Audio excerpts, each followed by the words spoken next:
What's up, guys? It's Wednesday, June 11th, and the boy is back. And today's episode is brought to you by Total Wireless, the official wireless provider of UFC. They're in your corner with unlimited data that won't slow you down. Guys, oh my God. Jon Jones just won't. He pressure. Just pressure, guys. He's on the pressure, and I don't even know what I did to him. Look, we did this a couple weeks ago, and I thought we were done with it. But finally, it seems as though it's reached a little bit of a boiling point.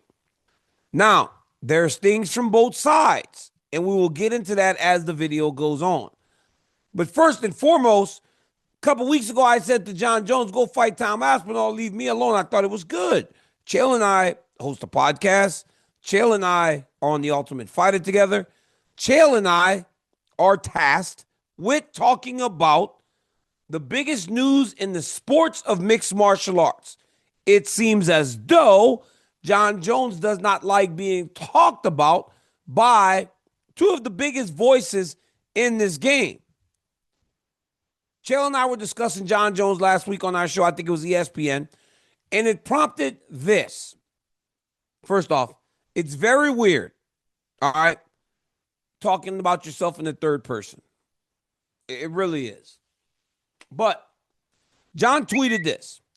Jon Jones whipped both of y'all. But hey, why not team up on a podcast and gossip about his life? Meanwhile, he's out here making your annual salary in a week.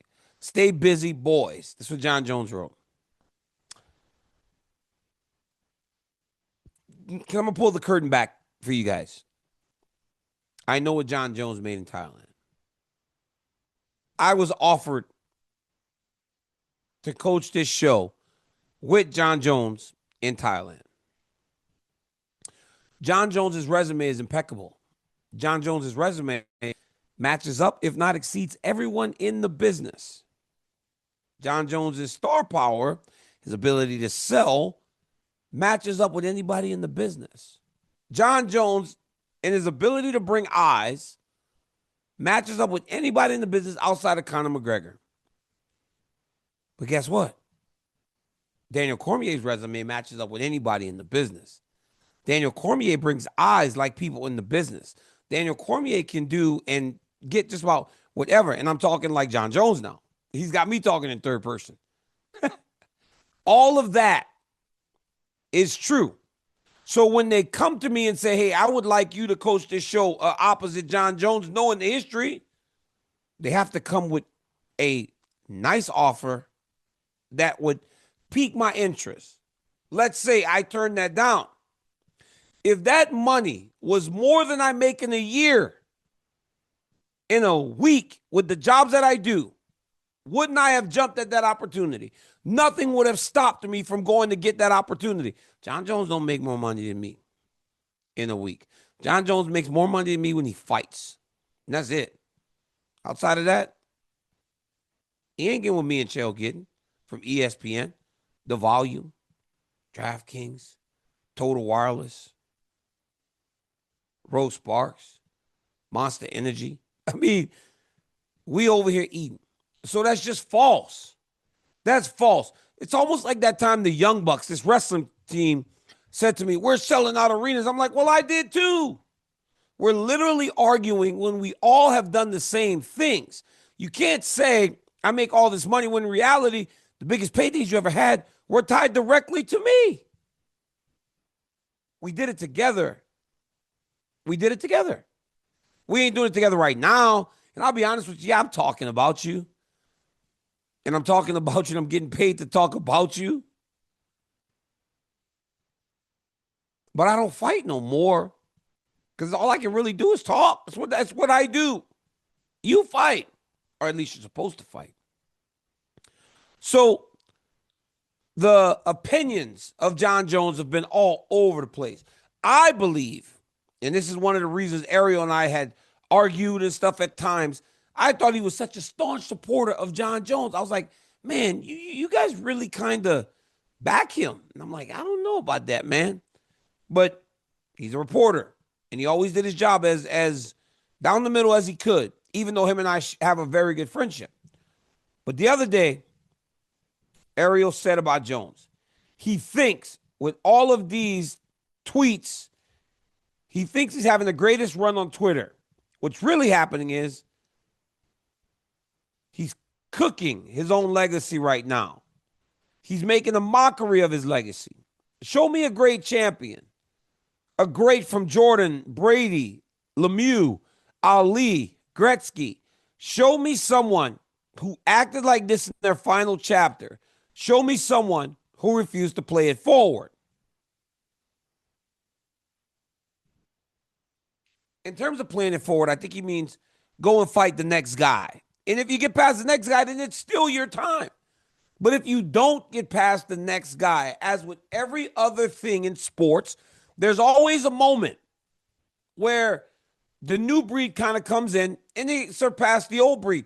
Jon Jones knows that better than anybody. He has surpassed the new breed and the old breed multiple times over the course of his career and his run as world champion. He's one of the greatest champions of all time. He's beaten everybody. He went through the old guard, meaning he went through Vitor. He went through Shogun. He went through Rampage. He literally put all those guys in the rearview mirror, and then he moved on, and he hit Rashad. And then he hit Gustafson, who was a new guy. Then he hit me, who was a new guy. Then he hit Anthony Schmidt, who's a new guy, and Thiago Santos, and Dominic Reyes. He hit them all. He put everybody back. Then he goes to heavyweight, beat Cyril. Then he went and put the old guard back with Stipe. He's beaten all of them. He's been constantly pushing back that next wave of challenger. But there's one more wave. Because no matter how many times you've done it before, there's a real possibility that at some point it catches up to you. Nobody gets out of this thing clean. Khabib did it. Georges St. Pierre had a fairy tale ending, but Georges St. Pierre still had moments where things didn't go great. Georges St. Pierre lost to Matt Serra. That sounds crazy, but it's hard to get through this thing clean. Jones has gotten through this thing clean longer than most people could ever imagine getting through this thing clean. But at the end of the day, there's another young up-and-coming guy that Tom deserves an opportunity to fight the greatest. If you're the greatest, you go fight him. That's how it works. All right, guys. Hey, it's the boy DC, your favorite podcaster and also a role partner. And of course, fellas, when you're in or you're out of the bedroom with your partner or that significant other, you have got to satisfy their needs as you try to satisfy your needs.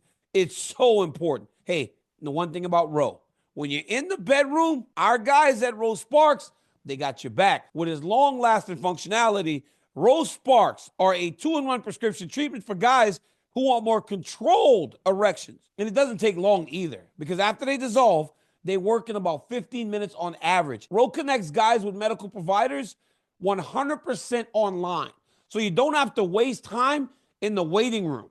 And if approved, treatment ships directly to your door. For me, honestly, it's a no-brainer.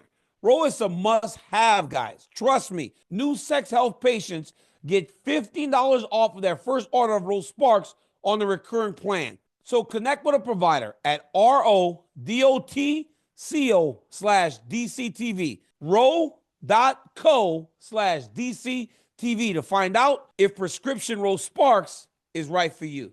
Guys, that's RODOTCO/DCTV for $15 off of your first order. Hey, get them Ro Sparks. I'm telling you, they work. And you know what's crazy? Anderson Silva started to get beat by them young dudes on the way out, right? And maybe he stayed around too long. But if Anderson Silva would have walked away when Chris Weidman got him, the world, or Izzy got him, the world would have been much more forgiving. Because if you lose one, they're not going to judge you by that one. They're going to judge you by the 15 title defenses that you had before. Now, if you go and lose to Tom, and then you go and lose to another guy, and you lose to another guy, now it starts to mess with the legacy. I think this man's legacy is secure. He just has to go take the fight. It really is that simple. So Dana White lately, and Ben Askren, my guy who's going through a lot right now, and I'm going to talk about him at the end of the episode, always talked about, I don't know why Dana loves Jon so much. He's been so positive about him. But when asked about it last weekend, he said he hadn't really heard what was going on. And then he was told that Jon said he'll vacate the title before he gets stripped. And he was like, wait, what? And he said this. He said he's ready to vacate the title. That's crazy. I've been busy. I haven't been keeping up with the gossip. He either comes back today or he's coming back today from Thailand, and we're going to talk tonight or Tuesday. We'll get this figured out. If a guy wants to walk away, he can walk away. I didn't want Khabib to go da-da-da, da-da-da.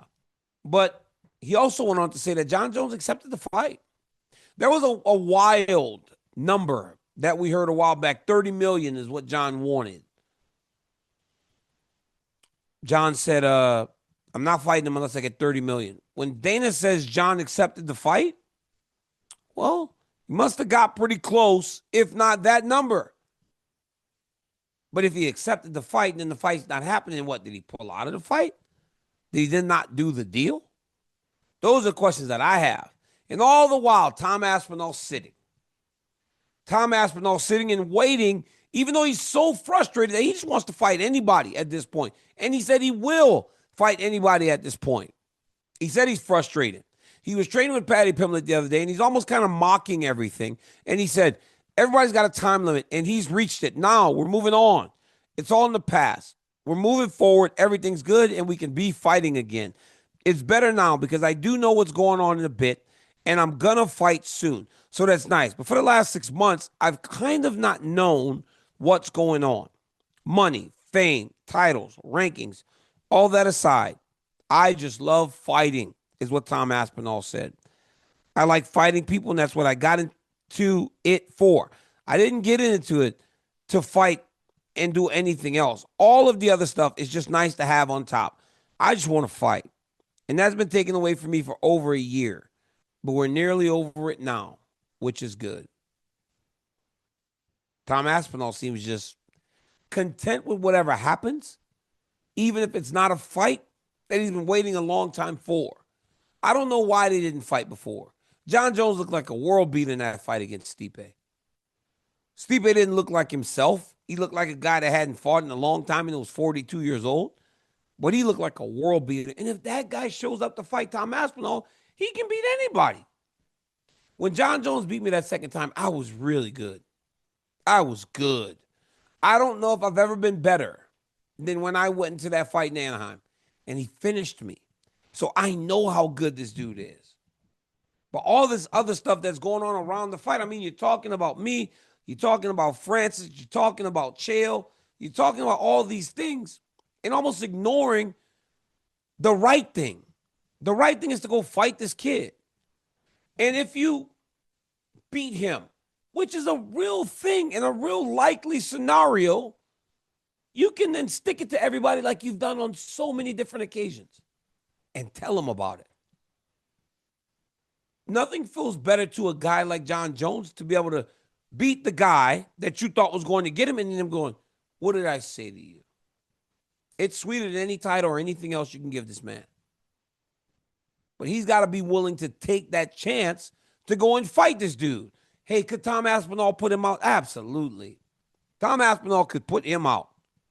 He could shut his lights out. Because guess what? You can hit Jon Jones.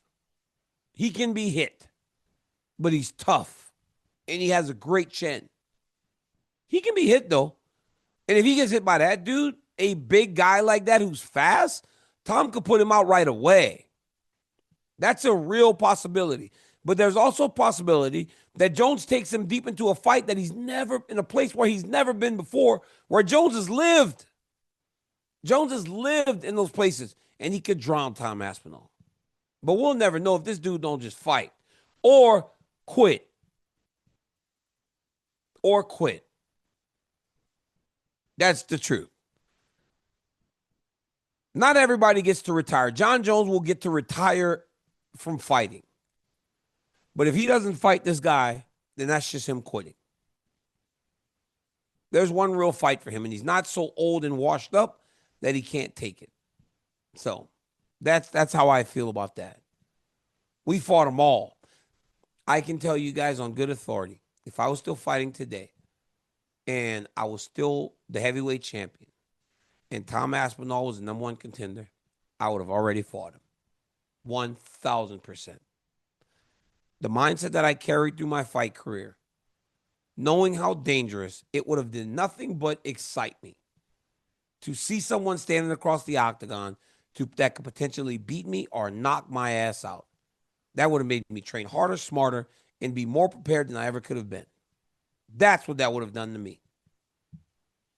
What it's doing to Jon Jones is very disturbing, and it's very hard for me to understand because in my mind, this guy's a fighter because I've seen him do it time and time again. I don't know. It's very, very, it's a very weird situation going on with this Jones thing. But I just wish that he would understand that we are doing a job, and it's a very, very lucrative job. Hey, John, I'm in demand, and it feels good. Right now, you got a whole bunch of people turning on you, and you are not making it any better with your actions. Guys, Ben Askren, our good friend from Funky and the Champ, is having a hard time. So that night that we did the episode of Funky and the Champ, the last one, Ben was complaining about some issues. He had some infections. He had a really tough time when he went to that convention in Vegas. He was stuck there for a while. I want to report to you guys that he is now back home in Wisconsin. He's with his family, his beautiful wife, Amy, and everybody's just kind of praying that Ben gets better and we can start moving forward with life for Ben. It's so sad, and I don't know how at times in life things like this happen to someone that's so good, because Ben Askren's a good guy. So pray for Amy, guys. Pray for the kids. Ben, we love you, buddy, and we're constantly thinking about him every single day, and I cannot wait for the next Funky and the Champ, because we're going to talk about that and so much more, and we get so much of Ben in the way that we all love Ben, and you guys know how much we love Ben. So pray for Ben. Shoot his wife, Amy Askren, a heart, maybe some prayer in hands on socials, and let her know that Ben has a community of people that love him and care about him, and that we're all thinking about him in this tough time. All right. Hey, guys, thank you so much for tuning in. I appreciate your support and your viewership. I'll never take it for granted. Until next time, like and subscribe. Tell your friends to tell their friends that DC's got a YouTube channel. And every week, we are letting out content like this on DC TV. Until next time, peace. I mean, this dude, Jon Jones, still talking. Come on.